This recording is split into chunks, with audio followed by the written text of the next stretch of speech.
At 5 am, the water is the color of brushed steel. I wake early out of habit now. Not anxiety, just preference. The city hasn't started performing yet. No jet skis. No delivery trucks grinding into reverse. Just the low hum of tide pressing against the seawall. I was standing barefoot in my kitchen, coffee warming my hands, when my phone buzzed across the counter. Security. No one calls at 5 am for anything neutral, sir. Mahmoud said, and his voice was already tight. Your sister is here. With movers. She says she owns the unit and needs access. She's insisting. I watched a gull skim the surface of the water. She has paperwork. He added. She's very certain. I took a slow sip. Let her in. I said. There was a pause. Let her in. I'll come down shortly. I ended the call and didn't move for another minute. Not frozen. Thinking, this wasn't out of nowhere. Nothing with my sister ever was, after our parents died. She volunteered to organize things. I was the younger one, the one who lived abroad for a few years, the one who wasn't good with paperwork. She said that gently, like a kindness. She handled estate filings, bank transitions, property transfers. I trusted her. When I returned and bought this waterfront condo, I paid for it outright. Years of consulting work, no loans, no co-signers. Clean. A year later, I found a letter addressed jointly to us referencing shared property holdings. I confronted her. She laughed it off. Clerical confusion, estate crossover, nothing substantial, but something in me shifted that day. Not anger. Awareness. I hired an attorney quietly. We audited everything. There were attempts, draft filings that had been started but never completed. My name paired with hers in documents that would have created ambiguity if finalized. Ambiguity is leverage. I transferred the condo title into a trust under my sole authority. Not dramatic, not hidden, just secured. I updated the building management with explicit instructions. No secondary access granted without written authorization, verified through my attorney's office. I didn't tell her. Downstairs, through the lobby's glass wall. I could see her before she saw me. She stood with her back straight, speaking with the confidence of someone accustomed to being believed. Two movers waited beside a dolly stacked with folded blankets. She held a slim folder pressed against her chest.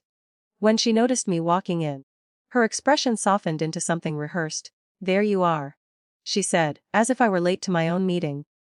This doesn't have to be dramatic.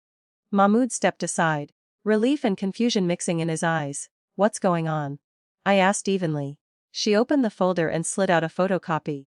The condo was listed under joint family property during the estate transition. It was an oversight that it stayed solely under your occupancy. I've corrected it. Corrected. I'll be moving in, she continued. You can collect your personal things today. The movers avoided eye contact. Have you verified this with the building? I asked. She gave a small smile. That's what we're doing now. There's a particular tone she uses when she believes she's already won. It's not loud, it's instructional. I see, I said. I didn't argue, didn't reach for the paper. I simply stepped aside and toward the seating area. Let's sit. That unsettled her more than resistance would have.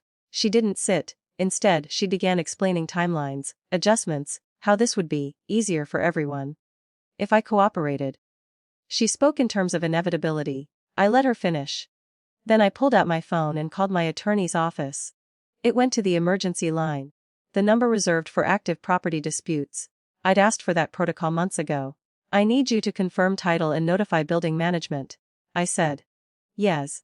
She's here. My sister's jaw tightened slightly. Within 20 minutes, the property manager arrived.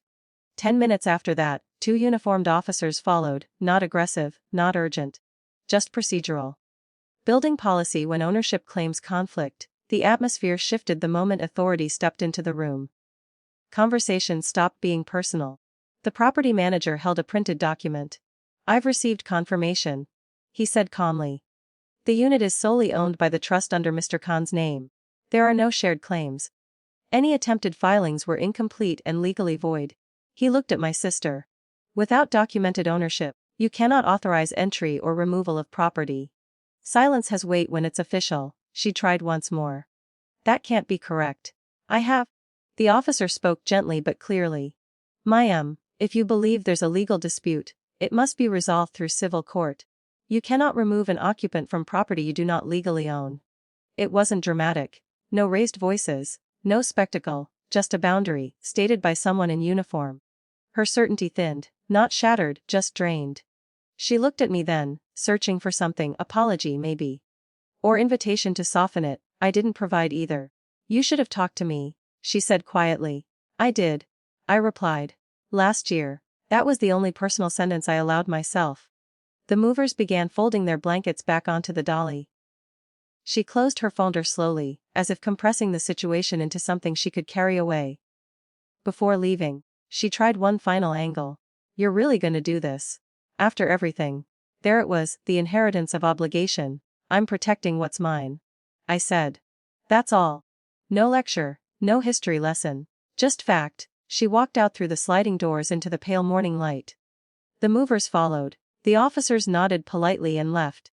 The property manager assured me access permissions would be tightened further. And then it was quiet again. I went back upstairs. The coffee was cold, so I made another cup. The water outside had shifted from steel to soft blue. I didn't feel victorious, I felt clear. There's a difference. I stood at the window and watched the tide move in its patient rhythm. Boundaries aren't loud. They don't celebrate, they don't punish, they simply hold. And this time, so did I.